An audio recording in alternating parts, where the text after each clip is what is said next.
Team. Miss Violeta Team. Miss pala, Oo sorry. naman eh. Mababagsak tayo. Go, Miss Ting! Miss Ting. Yes. Round of applause for Miss Isang Ting. pang round of applause. Yes. Si Miss Ting ang lagi nating kinakausap pagka... May tungkol sa problema. electric. Oo. Kailangan tayo. Magandang gabi sa inyo lahat. No? Maganda ba ang gabi? Oh, Miss Ting!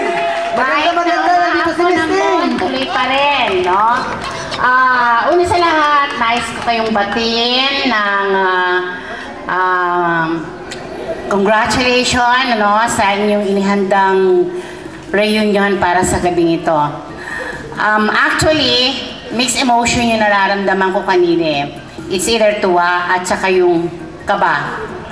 Tuwa dahil makikita ko yung mga estudyante na hindi ko nakikita for 19 years, di ba? 19 years. 19 na ba yun, ma'am? Yes, kasi 2008 magto 20 years na kayo, di ba? O 18. O so debut. No?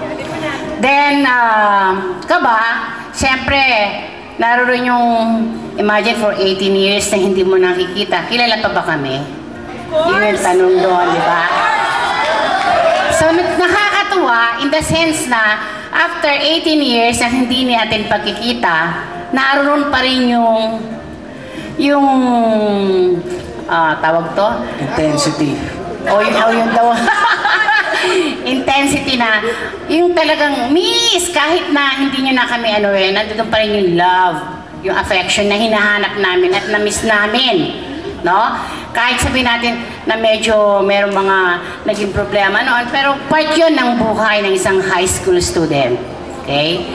Sabi nga nila sa high school, yan ang pinaka-memorable na pangyayari na darating sa buhay ng bawat isa sa atin na hindi natin makakalimutan kailanman. Now, sana sa pagsisimula ng inyong ginawang homecoming ngayon, sana dire-diretso na yan, no? At sana lagi kayong magkaisa, especially yung batch na magkaroon kayo ng communication sa isa't isa. Pagpatuloy nyo yan. And sana ay suportahan din ninyo yung inyong alumni. Ano man yung magiging projects ng inyong alumni, sana nandoon kayo. Once na nagpatawag ang inyong mga alumni officers, sana naroon kayo para magkaisa kayo na ayusin, buuin, para maging matagumpay ang Alumni Association ng ICCS. So, once again, congratulations sa lahat ng mga naririto. And sabi nga, miss nyo na bang ima? Miss na rin namin kayo. Oh, thank you.